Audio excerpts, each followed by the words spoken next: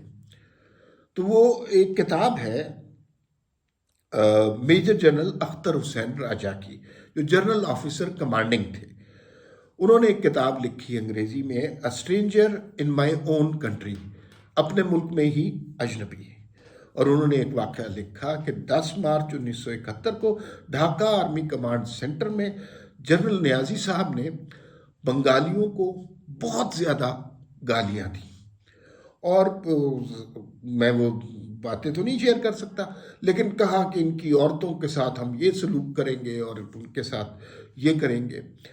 اور آپ کو پتا ہے کہ تحریک پاکستان میں باقی پاکستان سے زیادہ بنگال کا حصہ تھا، تو ان لوگوں کے ساتھ جنرل نیازی صاحب یہ سلوک کر رہے تھے۔ وہ جو گفتگو تھی، وہ گفتگو سن رہے تھے ایک میجر مشتاق، جو سنا ہے بڑے بریلینٹ آفیسر تھے لیکن بنگالی تھے اور محب وطن تھے، پاک فوج کا حصہ تھے۔ انہوں نے جب بنگالیوں کے متعلق جنرل نیازی صاحب کی یہ گفتگو سنی، وہ باتھ روم میں گئے اور انہوں نے خودکشی کر لی، اس لیے کہ وہ اپنی کمیونٹی، قوم، طبقے کی اس قدر توہین برداشت نہیں کر سکے۔ اگر ہم 1971 میں ہونے والے انتخابات کے نتائج تسلیم کر لیتے تو یہ ملک ایسا نہ ہوتا جیسا ہو چکا ہے۔ ہم سے بہت بڑی غلطی ہوئی اور ہم نے مجیب الرحمان کو بھی غدار کہا، حالانکہ وہ فاطمہ جناح کے دستے راست تھے، اور جنہوں نے پاکستان کی لیے اتنی قربانیاں دی، وہ پاکستان کیوں توڑنا چاہیں گے؟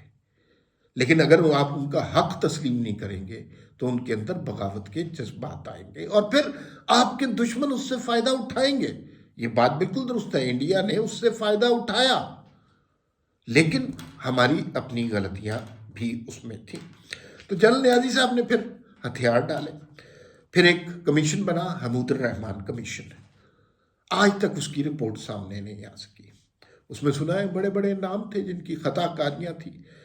اگر ہم چلے بنگلہ دیش الگ بھی ہو گیا تھا تو حمود الرحمان کمیشن کی رپورٹ چھاپتے، جن لوگوں کی غلطیاں تھیں ان کو سزا دیتے، تو پاکستان آج ایسا نہ ہوتا جیسا کہ ہو چکا ہوا ہے۔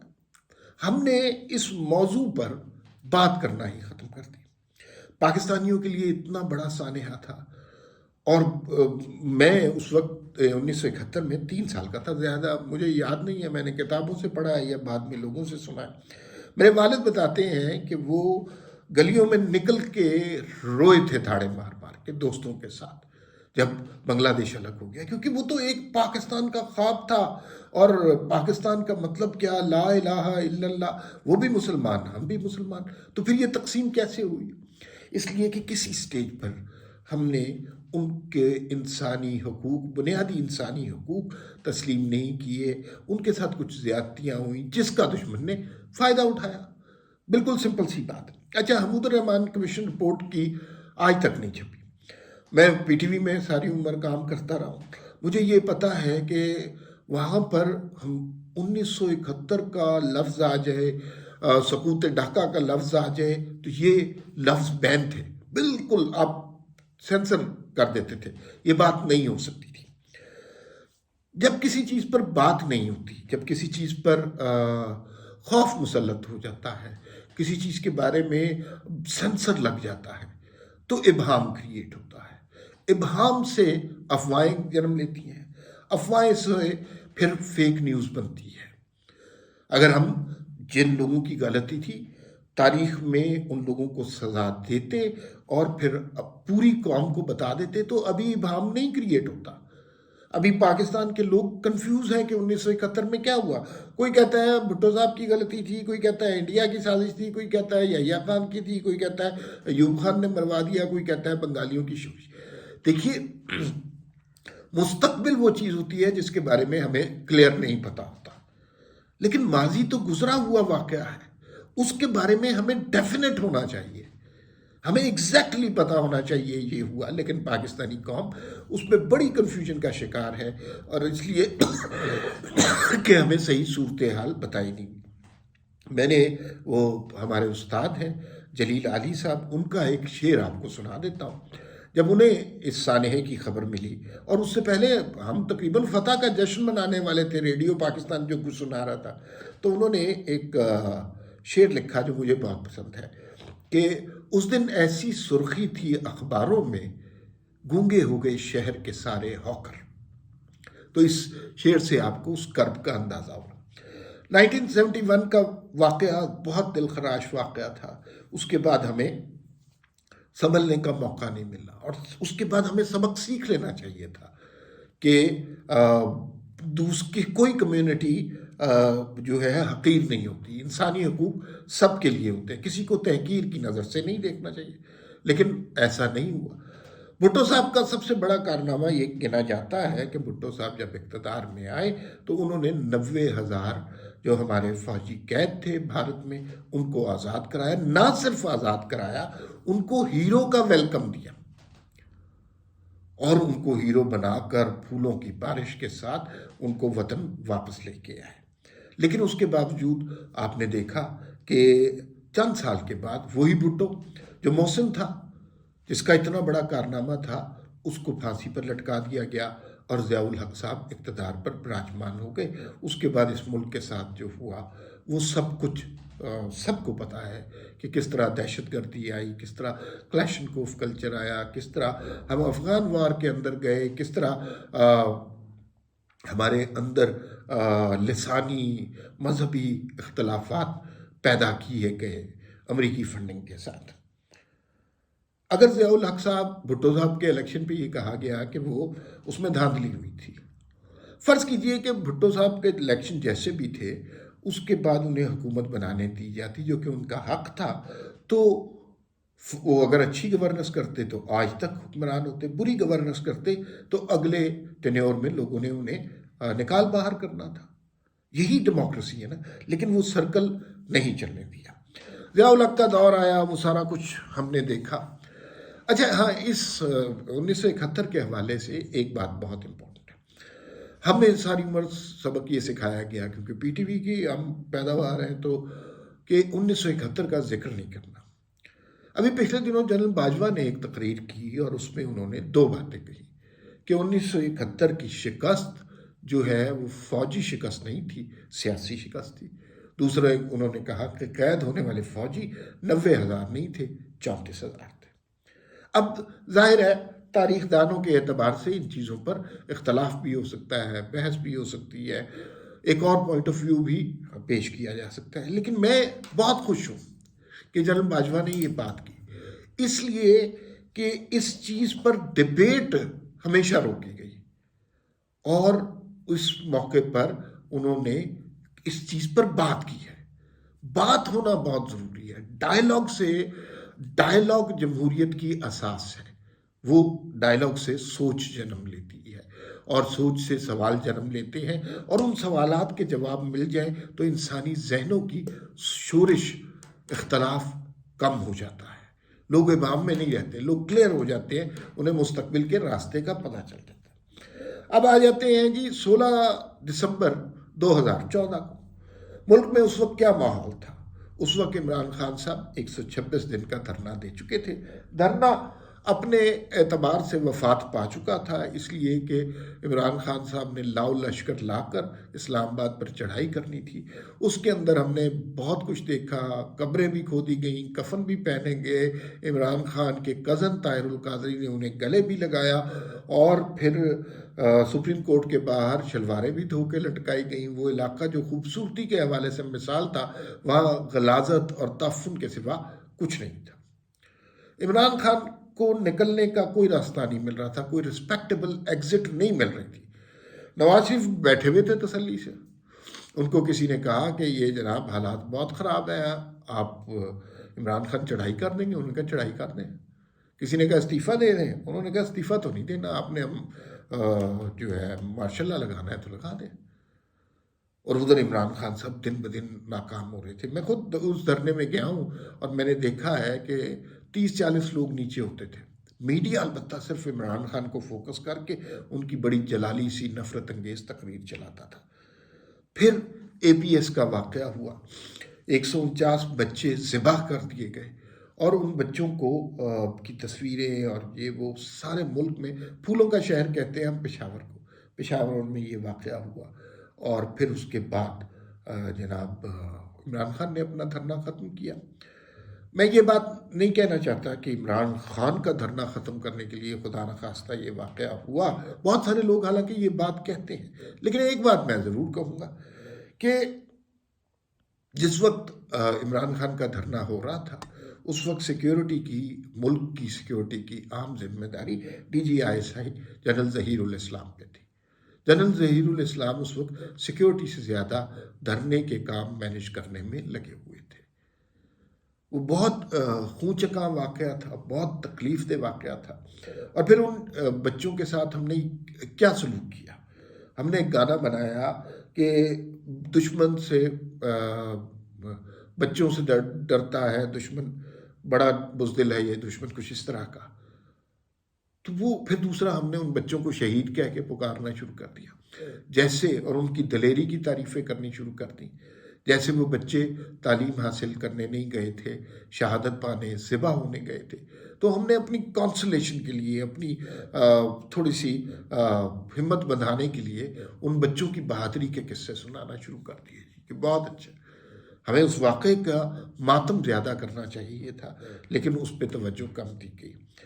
تو عمران خان صاحب کا دھرنا ختم ہوا اور وہ جو ہے پھر پشاور گئے، اور پھر اس کے بعد یہ معاملہ ختم ہوا، اور بہت تکلیف دہ واقعہ ہے جو APS کا واقعہ ہوا۔ جو آج کے ویلاگ کرنے کا مقصد یہ ہے کہ اب ہم آ گئے ہیں 16 دسمبر 2022 میں۔ ہم نے کیا کھویا، کیا پایا؟ دو واقعات کی طرف میں نے آپ کی توجہ دلا دی۔ کیا ہم نے ان حالات سے، ان واقعات سے کوئی سبق سیکھا ہے؟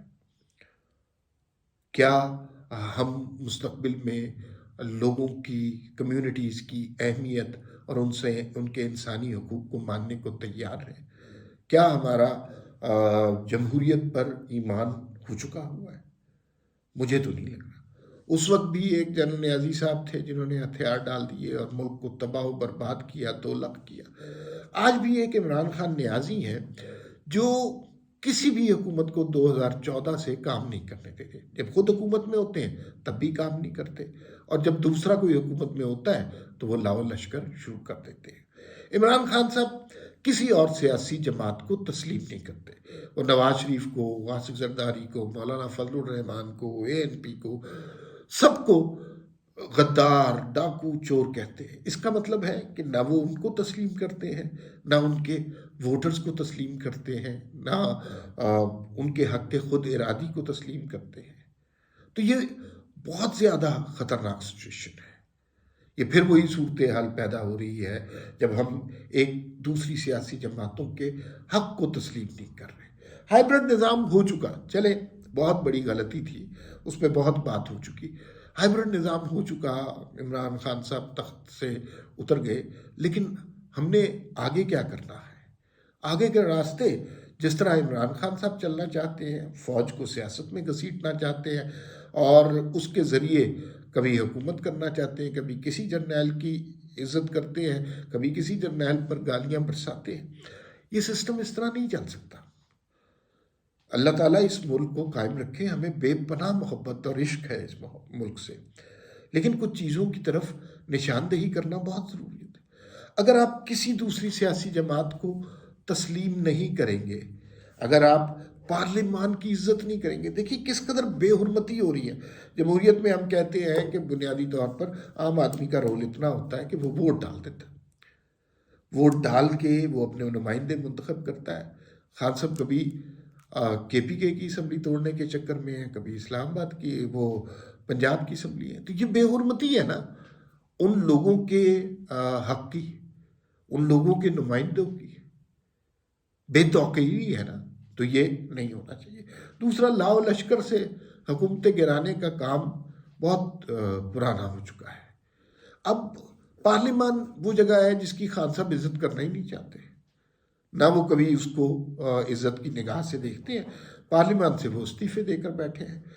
چند ہزار لوگ ہیں اور ان کا ایک زہریلا سوشل میڈیا ہے، اور وہ اس کی بنیاد پر، اور الیکٹرانک میڈیا ان کی خدمت کے لیے بنا ہوا ہے، وہ ان کی بنیاد پر یہ سارا سلسلہ چلا رہے ہیں۔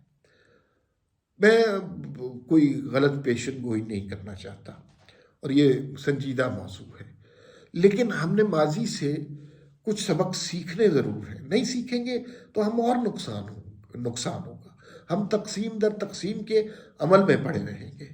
بہت ضروری ہے کہ ہم سب سیاسی جماعتوں کو تسلیم کریں۔